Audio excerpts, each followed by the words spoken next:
ለጊዜው ገኝ ሻሎ አንቺ ወደ ውስጥ ግቢና የሚሰራውን ስሪ። ጥሩ ወርቅ መታ ቡናውን ታፍላ። ለምን ሻሎሜ እቴቴን ጥሪያት ቡና አጠጣከኛ። እኔ በበኩሌ የሻሎምን ቡና በጠጣ ደስ ይለኛል። አዎ ሰራተኛ እንደዚህ እያቀበጥክ ጭንቅላቴ ላይ ያስወጣብኛል።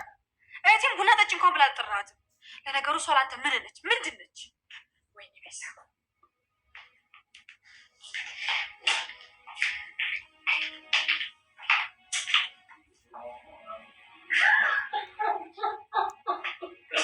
ዝብርቅርቅ ያለ ስሜት ነው የተሰማኝ። ከእጅ የሆነ ነገር እያመለጠኝ እንዳለ ነው የሚሰማኝ። አዶን በትዳር ደስተኛ አይደለም? ምን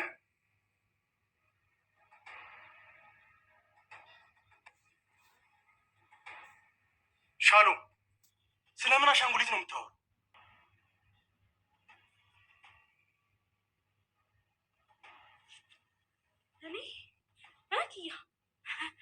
እኔ እኮ እንትን መኝታ ቤት እኮ ነው ያልኩሽ። መኝታ ቤት ነው አሻንጉሊቱ ያልኩት። ኪያ ሰሚኛልሽ ቤዛ፣ ከዚህ በኋላ ማለት ነው በጭራሽ እንደዚህ አይነት ንቀት አላስተናግድም። እሺ ማዚ፣ በቃ እሺ፣ ይቅርታ አልኩሽ አይደለ እንዴ? እሺ የኔ ፍቅር አስደነገጥከኝ እኮ። ለምን ደነገጥሽ? አይ ምንም ተኝታል ብዬ ስላሰብኩ። እኔማ አጠገቤ ጠዋት ሳጣሽ ተነሳው። አንድ መነጋገር ያለብን ጉዳይ አለ። እሺ ስለምን ጉዳይ? ማታ ስለተፈጠረ ጉዳይ ማውራት አለብን። እንዴ እሱን ጉዳይ እኮ ማታ የጨረስነው መሰለኝ። ለምንድን ነው ስለሱ ድጋሚ የምናወራው? እኔማ ሁኔታዎቹ ወደ ጸብ እየሄዱ ስለሆነ እንጂ ስለ ጉዳዩ ገና አውርተን አልጨረስንም። የልጄ መጥፋት ጉዳይ እንደዚህ በቀላሉ ማያ ጉዳይ አይደለም። ቆይ ምን ማለት ነው? ሻሎም በባለፈው ኪያ መጥፋቷን አይተን ነበር። የኪያ መጥፋት እጅ ላይ የቤዛና የማዕዚ ሀሳብ እንደነበረበት አይተናል። አዶኒስ አባወራው እንግዲህ ቤቱ አባወራ የቤዛ ባለቤት የሆነው በጣም ጭንቀት ውስጥ ነበር። ልጁ ጠፍታበት እሷን ለመፈለግ ወደ ደጅ ወጥቶ ነበር። ሻሎም እና እናቷ እዚህ ቤት ስራ ከጀመሩ ጊዜ ጀምሮ እንዳሁኑ አይነት በጣም መጥፎ ጊዜ እያሳለፉ እንዳልሆነ ሁላችንም አይተናል። በዛሬው ክፍል ላይ ሻሎም በጣም በተለየ ሁኔታ መጥተዋል። ኪያ እንግዲህ ከሄደችበት ቦታ አስፋልት ተሻግረሽ አሻንጉሊት ታመጫለሽ፣ እዛ አስቀምጬልሻለሁ በማለት አክስት የሆነችቷ መዓዛ ያዘዘቻትን ትዕዛዝ እሷም ሕፃን ልጅ ስለሆነች ኪያ እንግዲህ እዛ ቦታ ድረስ ሄዳ ይሄን ነገር ልታደርግ ትችላለች ማለት ነው። አንድ የቅርብ ቤተሰብ የሆነ ሰው ስልክ ደውሎ ለአዶኒስ ይቺ ሕፃን ልጅ እዚህ እንደሆነች ነግሮት ያችን ሕፃን ልጅ ይዞ መጥቷል ማለት ነው። በጣም ተደናግጠዋል። ኪያ ስትመጣ እንግዲህ ሁሉም ነገር እንዳልተጠበቀ ሆኗል። ሻሎም እና እናቷ ለዚህ ነገር አዲስ አይደሉም።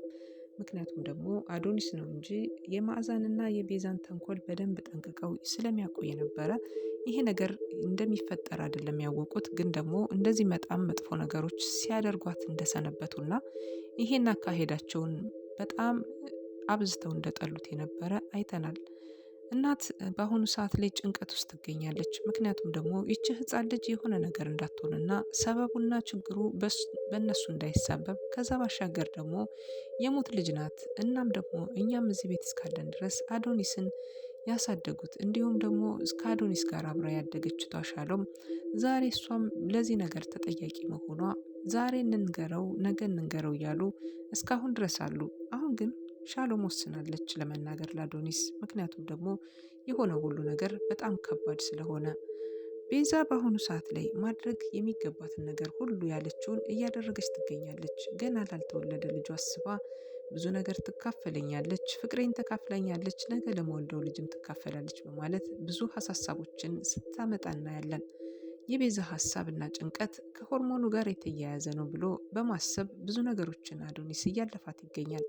አዶኒስ እንግዲህ የሚያልፋት ያለው ዛሬም የሆርሞኑ ችግር ነው እንዲህ ያሳሰበኝ፣ እንዲህ ያስባለኝ፣ እንዲህ ያደረገኝ በማለት ለምትለው ሁሉ እውነት ነው እርግዝናው ጸባይ እንደዚህ እያደረጋት ነው ብሎ እሱም ነገሮችን ባታደርጊስ ባቴ በማለት አንዳንዴ ልፍ ይላታል። ዛሬ ከቤዛና ከእህቷ ጋር ሆና ቤዛ ከማዕዚ ጋር ብዙ ነገሮች ስትፈጥር ትታያለች። መዓዛም አዳዲስ ሀሳቦችን፣ ክፋቶችን ታመነጫለች። ቤዛም ደግሞ ለዚህ ነገር ተግባራዊ እንዲሆን እንዲፈጸም እንደ ቤት አስተዳዳሪነቷ እያንዳንዱን ነገር እሺ በማለት አብረው ሁለታቸው የተንኮሉን እንዲሁም ደግሞ የጠነሰሱትን ሴራ ለማካሄድ አብረው ይሯሯጣሉ። ዛሬ ከክያ የቀደመ ይችኛዋ ሻሎም ትሻላለች። ምክንያቱም ኪያ ስትጠፋ ሻሎም ፍለጋ ትሄዳለች። የተለያዩ ነገሮችን ያደርጋሉ። ከዚህ ሁሉ ነገር ለምንድን ነው ሻሎምን ማናስወጣት ከዚህ ህይወት ላይ በማለት አዲስ ሀሳብ አቅደዋል። ይሄ ያቀዳቸው ከመሳካቱ በፊት ግን ሻሎም ደውላ ሁሉንም ነገር ለአዶኒስ ልትናገር ወስናለች። ሻሎም ከቤት ወጣለች። እውነት ትደርስ ሲሆን ወይስ ደግሞ ያሰቡት ነገር ተሳክቶላቸው ቤዛና እህቷ መዓዛ ይደርሱባት ይሆን? ይህንን ነገር መጥፎ ነገር እየሰሩ እንደሆነ እያንዳንዱ በልጁ ላይ ያለውን ነገር ሊያስረዱት ፈልገዋል። እናት እንግዲህ ለሻሎም እንዲህ ብላታለች። ሁሉም ነገር ይነገር፣ ይሄ ሴራና ስራ የነሱ ስራ ነው። ማንም ይሄን ነገር ሊያደርግ አይችልም። ስለዚህ ሁሉም ነገር ማወቅ አለበት ስትል ለአዶኒስ ማሳወቅ እንዳለባቸው ተስማምተዋል። እናትና ልጅ እዚህ ቤት ውስጥ እንግዲህ እንደ ሰራተኛ ሆኖ ቢያገለግሉም እንደ ሰራተኛ ሳይሆን እንደ ቤት ልጅና እንዲሁም እዚህ ቤት ውስጥ ላይ እንደ እናት ሆና ነበር የምትሰራው። አሁን ቤዛ ከመጣችበት ጊዜ ጀምሮ ሰራተኝነታቸውን እንዲሁም ደግሞ ባዳ መሆናቸውን እስከሚያውቁት ድረስ አሁን ላይ የተፈጠረው ነገር ያለ በጣም ከባድ ነው። የአዶኒስ ጓደኛ ከውጭ ሀገር ድረስ ቢመጣም አሁን ላይ የሚያየው ነገር ትንሽ ግራ የሚያጋባ ነው። ግን ደግሞ በቤዛ ላይ ያለውን ነገር እንዴት ነው እያለ ሲጠይቀው ነበር። በትዳር ላይ ደስተኛ ነህን ጓደኛዬ ብሎ ሲጠይቀው ነበር። አዶኒስ እንግዲህ ደስተኛ መሆኑንና ቤዛም መልካም ሴት እንደሆነች ለሱም ለልጁም ጥሩ ሴት እንደሆነች እየነገረው ነበር። ግን ደግሞ ከእጄ የሚወልቅና ከእጄ ወልቆ የሚሄድ ነገር አለ፣ ከእጄ ሲወጣ የሚታወቀኝ ነገር አለ በማለት ምን እንደሆነ ነገሩ ግራ በተጋባ ስሜት ውስጥ ሆኖ እየነገረው ነበር። ይሄ ሁሉ የሆነው አዶኒስ ያላወቃቸው አሁን ግን ሊናገራቸው ያልፈለጉ እቤት ውስጥ የሚከሰቱን ክስተቶችን እያየ ይመስላል። ግን ባላየ ለማለፍ እየሞከረ ነው። በተለይ መዓዛና ቤዛ ከዚህ ቀደም እህትና ማቾች ቢሆኑም አሁንም ድረስ እህትማማች ስሜት ቢኖራቸውም ግን ደግሞ መጥፎ ባህሪያቸው አያቀራርባቸው ነበር። ዛሬ ሁለታቸው በጣም እንደ ምርጥ እህትማማቾች በጣም እንደሚዋደዱ ተቀራርበው ተንኮልና ሴራን ሲሸርቡ አንዳቸው ለአንዳቸው እየተጋገዙ አንዷ የሆርሞን ጉዳይ ነው፣ አንዷ ደግሞ የእንትን ጉዳይ ነው እያሉ ሲተላለፉ ይታያሉ። ይሄ ነገር ትንሽ ግርታን አሰኝቶታል። ቤዛን እንግዲህ ወደ መኝታ ቤት ጠርቶ ትናንትና ማታ የነበረውን ነገር የረሳሁት አይደለም፣ እንደ አዲስ ነገሩን አንስቼ በልጄ ጉዳይ እናወራለን ቢላትም ቤዛ የእንጀራ እናትነቴን ልታሳውቀኝ ፈልገህ ነው? እኔ በልጅቷ ላይ ምንም እያደረግኩ አልነበረም። በቃ ትናንትና የተዘጋውን ርዕስ ይዘጋ። ለምንድን ነው በተደጋጋሚ እንዲህ እያልክ የምታሳቅቀኝ? በማለት እንግዲህ ቤዛ አዶኒስን ስትገስጽ ነበረ ማለት ነው። አዶኒስም ይሄ ነገር እንዳይሰማት ብሎ እንጀራ እናትነቴን እያሳወቅከኝ ነው በልጅ ጉዳይ፣ እኔ እርጉዞኜ ለእኔ ስሜት የለህም በማለት ነገሮችን እንግዲህ ወደ እሱ ስትለጣጥፋቸው ነበር። ይህ ነገር ሁሉ እንዳይፈጠርና ይህም ነገር ደግሞ ተሸፋፍኖ እንዲቀር ትፈልጋለች። እህቷን መዓዛን እንግዲህ በጥፊ ስታልፋት አይተናት ነበረ። መዓዛ እንግዲህ የተመታችው በቤዛ እጅ ነው። መዓዛ ከመመታቷ በላይ ደግሞ ህመም ሆኖባት የነበረው ለምንድን ነው?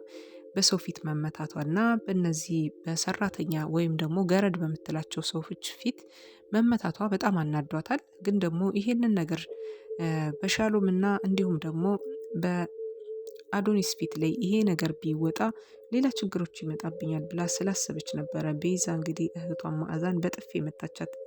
የሆነው ምክንያቱ ደግሞ ይሄ ነው።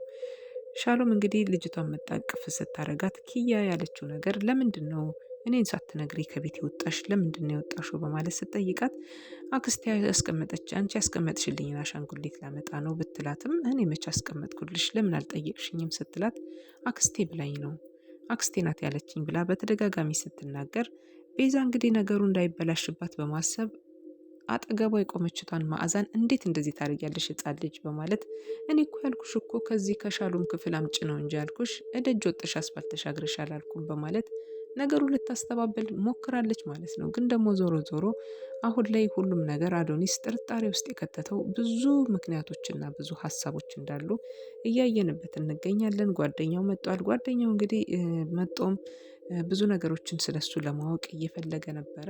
ግን ይሄንን ነገር ቤቱን ከፍቶ ለማሳየት እየፈለገ አይመስልም አዶኒስ። ለዚህ ነው ብዙ ነገሮችን ዘግቶ ግን ደግሞ በስውር ራሱ ሁሉንም ነገር ሊደርስበት የፈለገው ብዙ ምክንያቶች አሉት። አሁን ላይ እንግዲህ ሻሎም ልትናገር ለአዶኒስ ወጣለች ማለት ነው። ከዚህ በኋላ ምን አይነት ነገሮች ይፈጠራሉ የሚለው በጣም ከባድ ችግሮችን አብሮ ያስተናግዳል ማለት ነው።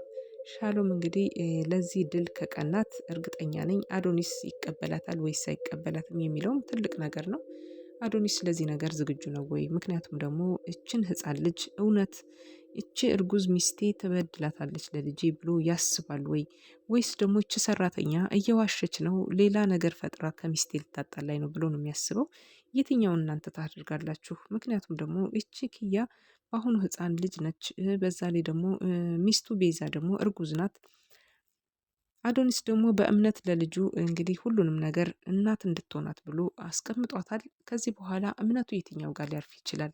አሁን በሚያየው በዚህ ሳምንት ቤት ውስጥ በሚካሄዱ ነገሮች ጥርጣሬ ውስጥ ገብቶ ሌላ ችግሮችን ይፈጥር ይሆን? ወይስ ደግሞ ይሄ ጥርጣሬ የወለደው መጥፎ ነገር ነው ብሎ ያስባል? ምክንያቱም መድኃኒቶች ሲቀየሩ በወተት መድኃኒት ሲሰጣት ብዙ ነገር ስትሆን ኪያን በተደጋጋሚ እያያት ይገኛል እና የሆነ ነገር ከእጄ እያመለጠኝ አይነት ስሜት ይሰማኛል ብሎ መናገሩ በራሱ ትልቅ ነገር ነው እና ከቤት ውስጥ ላይ አንድ ጥርጣሬ እንዳለው ግን ደግሞ ያን ነገር አብራርቶ ማወቅና እንዲሁም መናገር እንዳልፈለገ የሚያሳዩ ብዙ ነገር አለ።